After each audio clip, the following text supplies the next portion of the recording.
Em nosso estudo de hoje, a lição 104 do livro Palavras da Vida Eterna, existimos. Vim para que tenhas vida e vida em abundância. Jesus no Evangelho de João, capítulo 10, versículo 10. Existimos, existem todas as criaturas saídas do hálito criador. A pedra existe, a planta existe, o animal existe. Existem almas nos passos diversos da evolução. Em sentido espiritual, no entanto, viver é algo diferente de existir. A vida é a experiência digna da imortalidade. Há muita gente que se esfalfa, perdendo saúde e possibilidades em movimento vazio, quando não se mergulha nas tramas do mal, entretecendo em reencarnações dolorosas. Há muita gente que destrói o próprio cérebro, escrevendo sem proveito, quando não expressa esse pensamento para inspirar negação e crueldade, entrando em sofrimentos reparadores. Há muita gente que aniquila as horas, falando a esmo, quando não se utiliza do verbo para ferir e enlouquecer os semelhantes, adquirindo débitos escabrosos. Há muita gente que pede essa ou aquela concessão para frustrá-la em atividades sem sentido, quando não a maneja em prejuízo dos outros, criando lágrimas que empregará longo tempo para enxugar. Todos esses agentes da inutilidade e da delinquência existem, como todos nós existimos. Observa assim o que fazes. O berço confere a existência, mas a vida é obra nossa.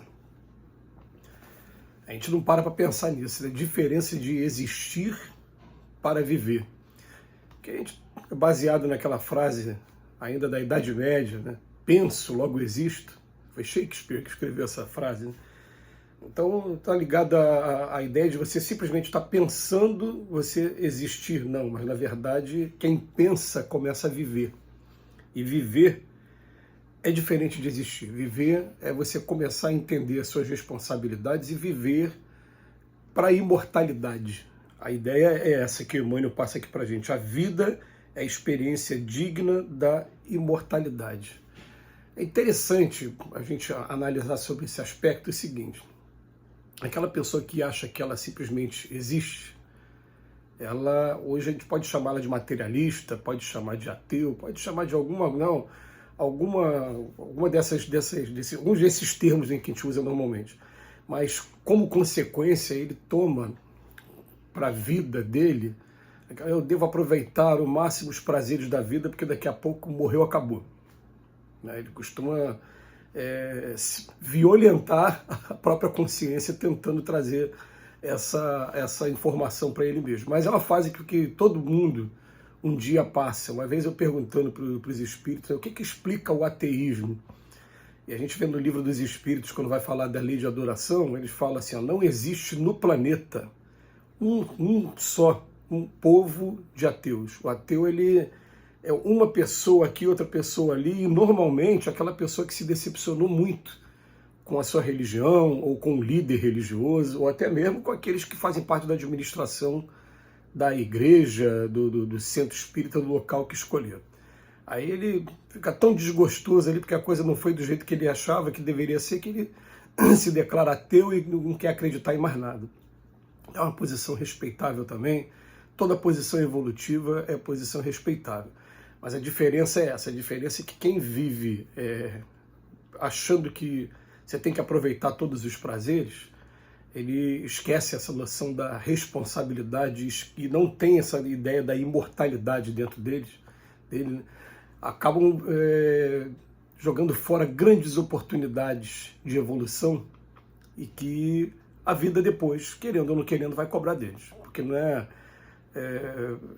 adianta ele falar, eu não acredito em imortalidade, então eu não quero ser imortal. Ele não vai conseguir não ser imortal. Querendo ou não querendo, ele vai estar sujeito à lei. O que ele bota aqui pra gente? Existimos. Existir, todo mundo existe. E pedra existe, planta existe, animal existe. Ele coloca aqui os 3 reinos. O mineral, o vegetal e o animal. E depois ele bota também, existem almas. Quando entrou no princípio inteligente, quando fala, né? O que é espírito? É o princípio inteligente do universo, criado por Deus. Então, em sentido espiritual, no entanto, viver é diferente de existir. A vida vai começar para a gente mesmo, quando a gente começa a pensar na imortalidade e começa a ter certeza da lei de causa e efeito e da responsabilidade. Então ele coloca para a gente, ainda tem muita gente que perde saúde e possibilidade de movimento vazio, tem gente que destrói o próprio cérebro, só produzindo coisas que vão trazer desconforto e infelicidade para as pessoas que estão ao redor, e tem gente que aniquila também as horas, falando a esmo, quando não se utiliza do verbo para ferir, enlouquecer, enfim. Ele está chamando a todos esses agentes da inutilidade e da delinquência, existem, como todos nós existimos. Agora, quando a gente começa a viver, a gente começa a pensar assim, peraí, ó, eu sou um espírito imortal agora. Olha que visão consoladora. Esse corpo aqui não sou eu. Esse corpo está sendo um empréstimo de Deus. O que eu sou de verdade, eu existia antes desse corpo. Quando esse corpo acabar, vai continuar existindo.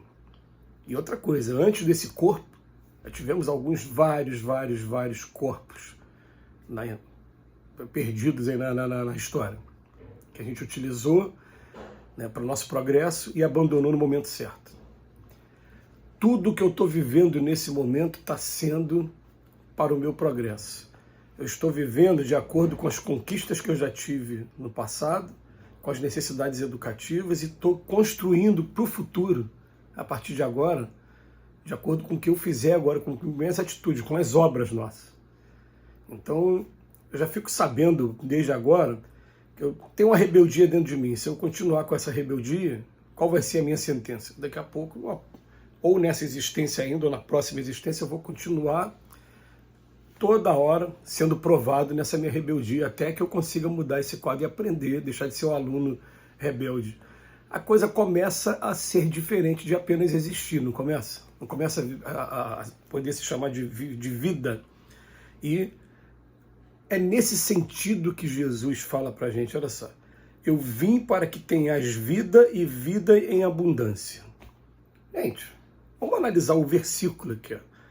Vim para que tenhas vida. Eu já não tinha vida antes de Jesus vir? Como assim Jesus veio para que tenhas vida? Como assim? Vida aqui está tendo um sentido mais amplo do que ele ainda completa. E não é uma vida qualquer não, é vida em abundância, né? Então ele está dizendo para a gente, ó, até esse momento vocês estavam apenas existindo. Agora não, eu estou vindo para vocês para que vocês tenham vida e vida em abundância. Questão de interpretação aqui, né? E por isso Emmanuel teve essa inspiração tão profunda para trazer esse texto para a gente e mostrar para a gente, olha o exemplo de quem ainda está apenas existindo. Ainda não está fazendo diferença nenhuma, ainda não caiu para sua responsabilidade. E a gente tem estudado com muita frequência as zonas inferiores de trevas, de sofrimentos, que a gente encontra aqui no nosso planeta. A gente está estudando agora, no momento, por exemplo, o livro Ação e Reação, e está vendo quantos quadros tristes aqueles trabalhadores relatam, os trabalhadores do bem relatam, que eles observam daqueles que estão ali naquelas regiões.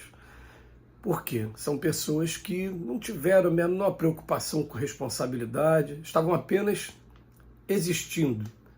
Mas a lei de causa e efeito é para todo mundo, a semeadura é livre, mas a colheita é obrigatória, e querendo ou não querendo, a gente vai ter um dia que a gente vai ter que acordar e falar, peraí, o lixo que eu estou jogando aqui, se não prejudicar agora, normalmente é imediato, né? Mas se não for imediato, for imediato, levar mais tempo, o que acontece?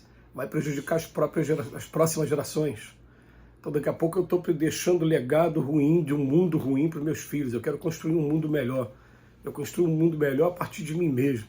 Quando você começa a ter aquela visão, mesmo que não tenha a visão de imortalidade, mas já tenha de deixar alguma coisa melhor para os seus filhos, já teve progresso, já está começando a ficar legal.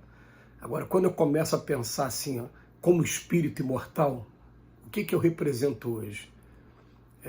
Qual está sendo o meu papel aqui? Por que eu estou sendo testado dessa maneira? Qual é a razão de eu ter sido entre bilhões e bilhões, ter sido colocado aqui no Brasil, no Rio de Janeiro, nesse município, com essas atribuições, na casa religiosa, no meu trabalho profissional, na minha família? Qual é a razão disso? O que eu tenho para aprender com isso? Quem são esses mestres que estão por trás da nossa vida, e direcionando e procurando nos conduzir para o progresso?